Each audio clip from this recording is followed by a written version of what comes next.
سورہ نجم میں اللہ فرماتا ہے ما زاغ البصر وما طغى، ایسا دیکھا حبیب نے کہ نہ کبھی آنکھ جھپکی نہ پلٹی، اپنے رب کو دیکھتے رہے. لقد رأى من آیات ربہ الکبریٰ، اپنے رب کی نشانیوں کو دیکھتے رہے جیسے پوری آنکھیں کھلی رکھ کر کے کوئی دیکھتا ہے. کون یہ کس نے دیکھا؟ یہ موسیٰ سے پوچھے کوئی. کس نے دیکھا؟ یہ موسیٰ سے پوچھے کوئی. آنکھ والوں کی ہمت پہ لاکھوں سلام. اسی لیے میرے اعلیٰ حضرت نے فرمایا ہے اب رسول پاک صلی اللہ تعالیٰ علیہ وسلم نے ذات خداوندی کو اپنے ماتھے کی آنکھوں سے دیکھا تھا. اب یہاں موسیٰ علیہ السلام کے دربار میں پھر آتا ہوں. موسیٰ علیہ السلام نے بہت چھوٹی تجلی دیکھی، لیکن کمال اتنی تجلی دیکھنے کے بعد بھی یہ کمال تھا کہ روایات یہ بتاتی ہیں موسیٰ علیہ السلام کی اب آنکھ میں آنکھ ڈال کر کے کوئی دیکھ نہیں سکتا تھا، اتنا جلال تھا، اتنا جلال تھا. اور موسیٰ علیہ السلام فرماتے ہیں رات کے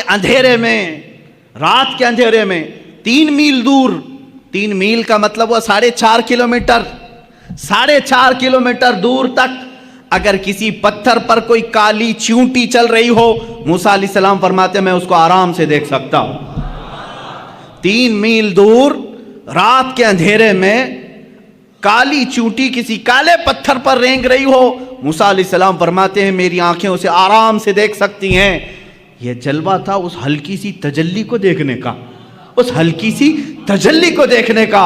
اور جس نے سراپا خدا کی ذات کو دیکھا اس کی آنکھوں کے نور کا حال کیا ہوگا.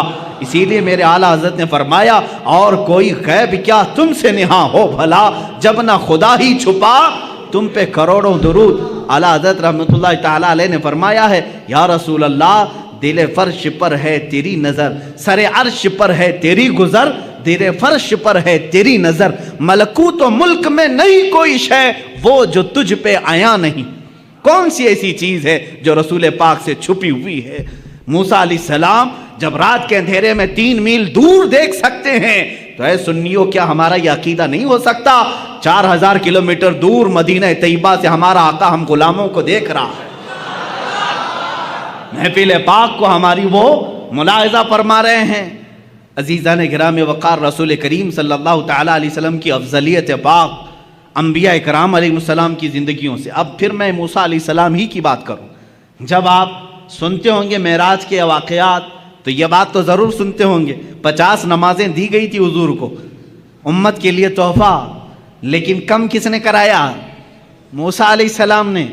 یہ 4تھے آسمان پر یا 5ویں آسمان پر ملتے تھے، حضور پاک صلی اللہ تعالیٰ علیہ وسلم سے ملاقات ہوئی، رب تعالیٰ کے متعلق پوچھا، کہا آپ کی امت یہ 50 نمازیں نہیں پڑھ سکے گی، کم کرائیں.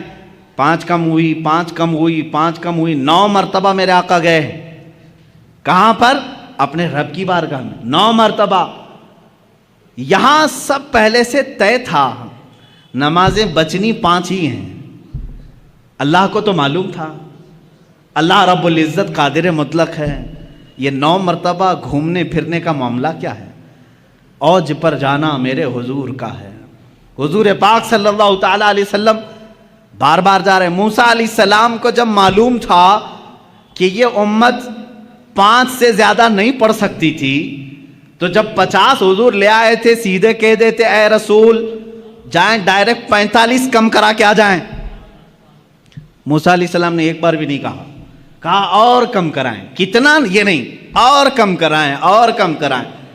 5 بچے رہ گئے جبکہ موسیٰ علیہ السلام اب بھی کہہ رہے تھے اور کم کرائیں. یہ حدیث پاک میں اللہ کے نبی صلی اللہ علیہ وسلم نے آخر میں فرمایا اب مجھے حیا آتی ہے کم کرانے میں. حضور نے آخر میں فرمایا. اب اس کی حکمت جو سیرت نگار بزرگان دین ہیں فرماتے ہیں بات در حقیقت نمازوں کے کم کرانے کی نہیں تھی. موسیٰ علیہ الصلوۃ والتسلیم جو کوہ طور پر جلوہ دیکھ نہ سکے تھے وہ نگاہ مصطفیٰ میں دیکھ رہے تھے، میرے آقا صلی اللہ تعالیٰ علیہ وسلم کی نگاہوں میں دیکھ رہے تھے. تازہ تازہ جلوہ ہے، ابھی رب کو دیکھ کر یہ بندہ آیا ہے. اللہ رب العزت کا خصوصی بندہ، اس کا حبیب، اس کا محبوب ابھی یہ جلوہ دیکھ کر آیا ہے.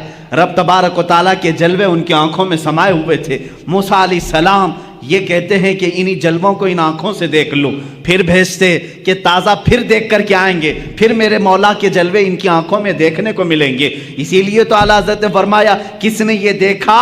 موسیٰ سے پوچھے کوئی، آنکھ والوں کی ہمت پہ لاکھوں سلام۔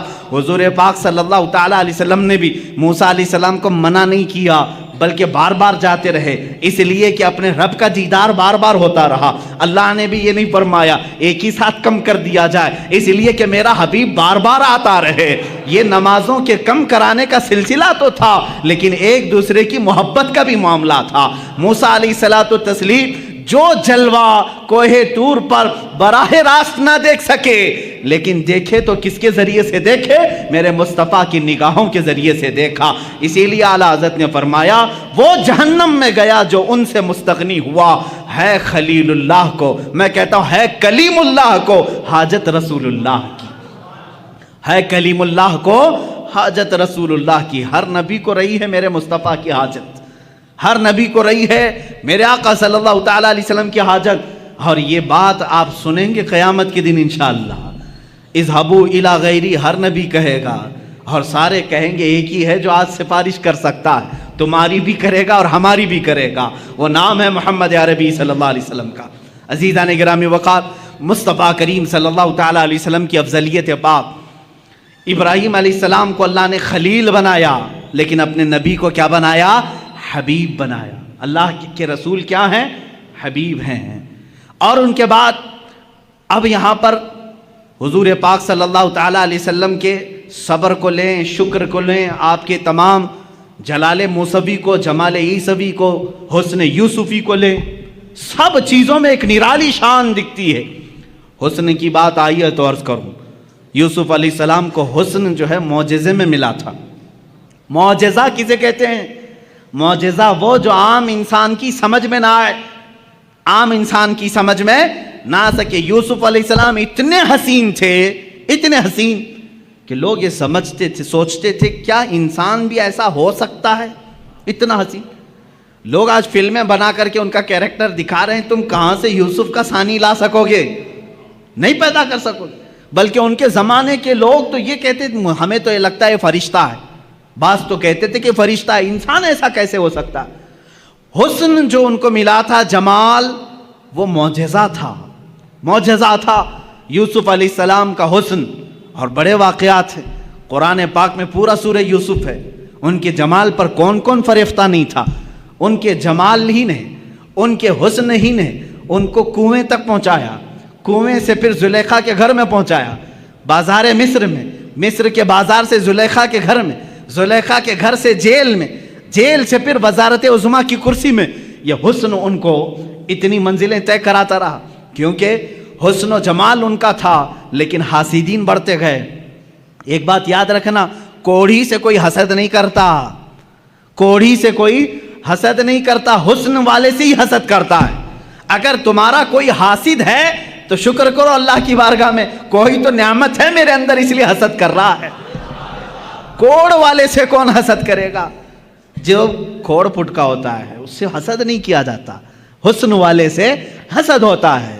جس کے پاس کوئی دولت ہو اس سے حسد ہوتا ہے۔ بہرحال یوسف علیہ السلام اس کے شکار ہوتے رہے، لیکن ان کے حسن کے متعلق قرآن کا مشہور واقعہ، زلیخا بہت فریفتہ تھیں، وارفتہ تھی یوسف علیہ السلام پر۔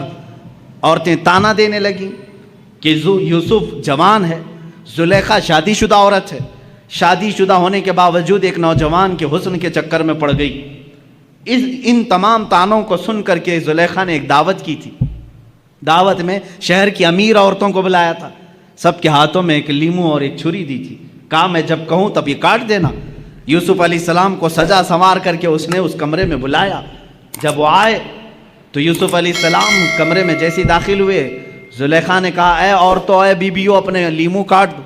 عورتیں وہ حسن یوسف کو پہلی بار دیکھ رہی تھی، پہلی بار دیکھ رہی تھی، اور یوسف علیہ السلام کا جمال دیکھنے میں ایسے ماہ ہو گئیں، غرق ہو گئیں، ڈوب گئیں کہ لیمو چھوٹ گیا، انگلیاں کٹ گئیں، انگلیاں، چاروں انگلیاں کٹ گئیں، تیز چاقو دیر ہوگی، سب کٹ گئی۔ یوسف علیہ السلام جب چلے گئے تب انہیں لگا ارے انگلیاں کٹ گئیں۔ مجھے بتاؤ یہ واقعہ آپ نے سنا تھا نا؟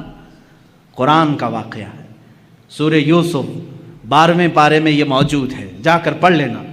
یہ حسن یوسف ہے، لیکن آؤ حسن مصطفیٰ کے دربار میں۔ میرے آقا صلی اللہ تعالیٰ علیہ وسلم کا جمال کیا تھا؟ میرے آقا صلی اللہ تعالیٰ علیہ وسلم کے جمال کے متعلق خود میرے آقا فرماتے ہیں، ان اخی یوسف اصبح وانا ملیح۔ یوسف علیہ السلام نہایت ہی گورے رنگ کے تھے۔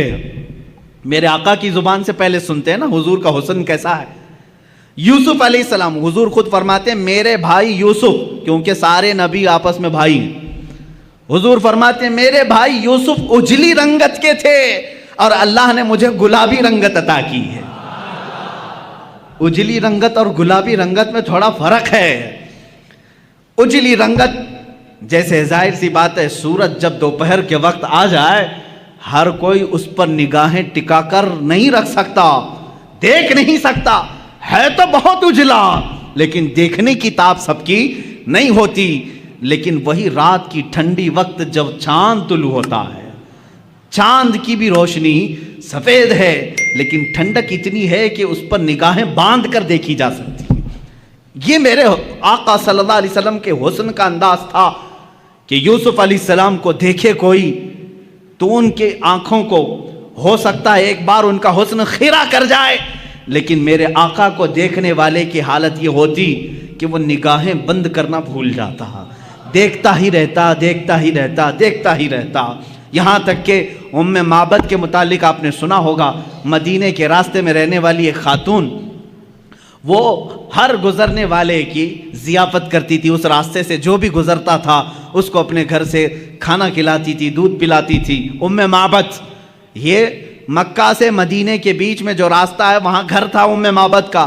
ہجرت کا جب موقع تھا میرے آقا کا، حضور صلی اللہ علیہ وسلم اور حضرت ابوبکر اسی راستے سے گزر رہے، رات کا وقت تھا، ام معبد کا گھر آیا۔ حضرت ابوبکر نے کہا آقا یہ بڑی مہمان نواز عورت ہے، بہت اچھی ضیافت کرتی ہے، ایک رات یہاں رک جاتے ہیں۔ اللہ کے نبی وہاں رک گئے۔ ام معبد نے دیکھا مہمان آئے، اتفاق ایسا، ام معبد کہتی ہے میری زندگی میں پہلی رات ایسی آئی تھی جب میرے گھر میں دودھ کا ایک قطرہ بھی نہیں تھا، کچھ بھی نہیں تھا، کچھ بھی نہیں تھا۔ جو بکریاں تھی وہ ان کے شوہر چرانے کے لیے لے گئے تھے، نہیں لائے، 2 دن 3 دن کے بعد آتی تھی۔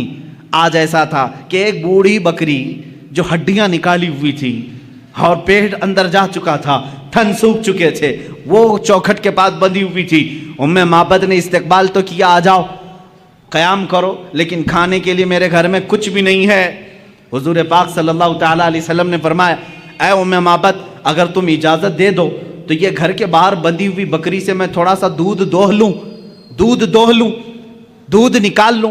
ام معبد نے کہا اگر یہ دودھ دینے کے لائق ہوتی تو میرے گھر میں کیوں رہتی، دوسری بکریوں کے ساتھ چرنے کے لیے جا چکی ہوتی۔ حضور پاک صلی اللہ تعالیٰ علیہ وسلم نے فرمایا تم ہمیں اجازت دے دو، بکریوں کا دودھ نکالنا ہمارا کام ہے۔ اللہ کے حبیب صلی اللہ تعالیٰ علیہ وسلم سے اس نے کہا اگر قطرہ 2 قطرہ مل جائے تو نکال لو، اگر قطرہ 2 قطرے مل جائیں تو دوہ لو۔ مصطفیٰ کریم صلی اللہ تعالیٰ علیہ وسلم اس بکری کی پشت پر اپنا بایاں ہاتھ رکھا، سیدھا ہاتھ اس کی تھن پر رکھا۔ صدیق اکبر فرماتے ہیں میری آنکھوں میں اچانک یہ معجزہ دکھا کہ بکری صحت و تندرست ہو گئی، توانا ہو گئی، اس کے تھن دودھ سے بھر گئے۔ اللہ کے حبیب صلی اللہ تعالیٰ علیہ وسلم دودھ دوہتے رہے، نکالتے رہے، پیالے بھرتے رہے۔ ام معبد کے گھر میں جتنے پیالے تھے سب دودھ سے بھر گئے۔ اور اس دن ام معبد کہتی ہے میری ساری بکریاں مل کر جو دودھ نہیں دیتی تھی، میری کمزور بوڑھی بکری نے اتنا دودھ ایک رات میں دیا تھا۔ وہ دودھ خود بھی پیا، ساروں کو پلایا، بلکہ ام معبد کہتی ہیں میں نے اپنے محلے کے سارے لوگوں کو دودھ بھیجا، پھر بھی میرے گھر میں بچا رہا۔ یہ رات کا قیام تھا میرے آقا کا۔ دوسری صبح ہوئی، حضور صلی اللہ تعالیٰ علیہ وسلم اپنے آگے کے سفر پر روانہ ہو گئے، لیکن ام معبد کا دیوانہ پن اب یہاں عروج پر آیا، اب یہ فریفتہ ہو چکی تھی۔ ایک رات کا قیام تھا میرے آقا کا۔ شوہر آئے، شوہر ام معبد کے آئے، کہا اے ام معبد گھر میں بھینی بھینی خوشبو کہاں سے آ رہی ہے، یہ ہلکی ہلکی روشنی کہاں سے آ رہی ہے، گھر میں کچھ تو بدلا بدلا سا دکھ رہا ہے۔ ام معبد نے کہا کیوں نہ بدلا بدلا دکھے، کل رات ایک عجیب سا مہمان ہمارے گھر آیا تھا، بہت عظیم مہمان تھا، اب جو مجھے عرض کرنا ہے وہ ام معبد کے الفاظ ہیں۔ پوچھا کون آیا تھا؟ اتفاق کی بات ہے ام معبد نے حضور کا نام ہی نہیں پوچھا تھا، کون ہیں آپ یہ پوچھا ہی نہیں تھا، وہ سب سے پوچھتی تھی لیکن حضور سے پوچھا ہی نہیں تھا، کیونکہ وہ اس وقت بڑی شرمندہ تھی کہ گھر میں کچھ نہیں ہے۔ اس نے تھوڑی دیر سوچا اور اپنے سے ہی نام خود بنا لیا، اپنے شوہر سے کہا کل رات جو آیا تھا اس کا نام مبارک تھا، کل جو آیا تھا اس کا نام مبارک تھا، عربی میں کہتے ہیں برکت دینے والے کو مبارک، اپنے سے نام رکھ لیا۔ کہا اچھا مبارک آیا تھا؟ شوہر نے کہا مبارک کیسا تھا؟ ام معبد نے کہا بس نہ پوچھو کیسا تھا، دور سے دیکھو تو ایسا لگتا ہے قریب ہے، قریب سے دیکھو تو ایسا لگتا ہے کہ حسن کا سارا نظام اسی چہرے میں جمع ہے، اور جب وہ بات کرے تو ان کے زبان سے مشک و عنبر کی خوشبو آئے، جب وہ مسکرائے تو دانتوں سے ایسی روشنی کہ گھر میں اجالا ہو جائے، جب وہ پانی پیے تو ایسا لگے کہ پانی اترتا ہوا گلے سے نظر آئے، اور اپنے ہاتھ کسی سے ملائے تو ایسے لگے جیسے ریشم کا کپڑا کسی میں رکھا گیا ہو۔ ان کے ہر عضو کو، ان کے جسم کو، ان کے جمال کو وہ بیان کرتی رہی۔ میرے پاس الفاظ نہیں ہیں میرے عزیزو، ام معبد کی حدیث پڑھو آنکھیں بھیگ جاتی ہیں، میرے نبی کا جمال وہ بیان کرتی رہی۔ اب ابو معبد جو شوہر ہے وہ کہتے ہیں بس کر ام معبد، اتنی تعریف تو آج تک میں نے پورے عرب میں کسی کی نہیں سنی، شعر و شاعری کرنے والے بھی اتنی تعریف نہیں کرتے جتنی تعریف تو کر رہی ہے۔ اب ام معبد سے کہا اب میری زندگی کا ایک ہی مقصد ہے کہ اس مبارک سے ایک بار ضرور ملوں گا، اس مبارک سے ایک بار ضرور ملوں گا۔ کہا اس مبارک کا نہ میں نے پتہ پوچھا نہ ایڈریس پوچھا، وہ کہاں سے آیا تھا کہاں گیا یہ بھی مجھے نہیں معلوم۔ یہ دو لوگ ایسے ہیں میرے عزیزو، یہ ام معبد جو حسن و جمال کو میرے آقا کا بتا رہی ہیں، حسن یوسف الگ ہے، حسن مصطفیٰ الگ ہے، میں یہاں حسن کی بات کر رہی ہوں۔ اسی حسن کو تلاش کرتے کرتے وہ زندگی بیتا گئی، اللہ کی بارگاہ میں دعا کرنے لگی اے بار الہ جو مبارک آیا تھا اس تک ایک بار مجھے رسائی دے دے، کسی بھی طرح پہنچا دے۔ ایک بار ایسا ہوا کہ وہ بکریاں چراتے ہوئے نکلی، بکریاں بہک گئی، بھٹک گئی، ایک بکری ادھر ایک بکری ادھر، چلتی چلتی بکریاں دوڑا رہی ام معبد کو، یہ بکریاں دوڑاتی دوڑاتی مدینے تک لے آئی، شہر قریب آ گیا۔ اب ام معبد رونے لگی کہ اگر شہر میں گھس گئی میری بکریاں داخل ہو گئیں تو چھوٹی چھوٹی گلیاں ہیں، میں کہاں سے پکڑ پاؤں گی، کس بکری کو ڈھونڈ پاؤں گی، کھلے میدان میں جمع تو کر سکتی ہوں، اب گلیوں میں بکریاں گئی تو کہاں سے ڈھونڈوں گی، رونے لگی۔ لیکن مدینہ آ گیا اور بکریاں شہر میں داخل ہو گئیں، سب ادھر ایک ادھر ایک گلیوں میں۔ اب ام معبد کا رونا ہچکیاں بند گئی، اب رونے لگی۔ ایک بات میں آپ کو بتا دوں کہ حضور کا دیدار اسی وقت ہوتا ہے جب کسی کا دل روتا ہے، جب کسی کا دل رونے لگتا ہے وہ مصطفیٰ کا دیدار ہو جاتا ہے۔ اسی لیے کہا ہے محمد کو ہم غم گساروں میں ڈھونڈو، محمد کو ہم غریبوں میں ڈھونڈو۔ عزیزان گرامی ام معبد رونے لگی۔ اتفاق کی بات ہے کہ حضرت ابوبکر صدیق کا گزر وہاں سے ہو رہا تھا، حضرت ابوبکر نے دیکھا اور پہچان لیا یہ ہماری مہمانی کرنے والی وہی خاتون ہے جو مکہ سے مدینہ آنے کے وقت بیچ راستے میں تھی۔ دیکھا آپ نے پہچان لیا، پوچھا ام معبد یہاں کیسے؟ وہ بھی چونک گئی، ارے تو وہی مبارک کے ساتھ آنے والا ساتھی تھا، تو یہاں کیسے؟ کہا میں تو یہیں رہتا ہوں۔ ام معبد نے کہا وہ مبارک کہاں ہے، وہ مبارک کہاں ہے؟ حضرت ابوبکر نے کہا کون مبارک، کون سے مبارک کی بات کر رہی؟ کہا وہی مبارک جو تیرے ساتھ آیا تھا، ایک رات میرے گھر قیام کیا، ایک رات میرے گھر قیام کیا تھا۔ صدیق اکبر مسکرائے، کہا اچھا تم نے ان کا نام مبارک رکھا، اللہ نے تو ان کا نام محمد رکھا ہے، وہ محمد ہیں۔ حضرت ابوبکر صدیق ام معبد کو لے کر کے بارگاہ مصطفیٰ میں پہنچے۔ اللہ کے نبی صلی اللہ تعالیٰ علیہ وسلم کو جیسے ہی وہ اپنے آنکھوں سے دیکھنے لگی پھوٹ پھوٹ کر کے رونا شروع کیا۔ کہا اے اللہ اب میری ساری بکریاں ختم ہو جائیں، اس لیے کہ میری زندگی کا مقصد مجھے مل گیا، اس چہرے پاک کو دیکھنا میرا مقصد تھا۔ اللہ کے نبی صلی اللہ تعالیٰ علیہ وسلم نے بے حساب اس خاتون کو عطا کیا۔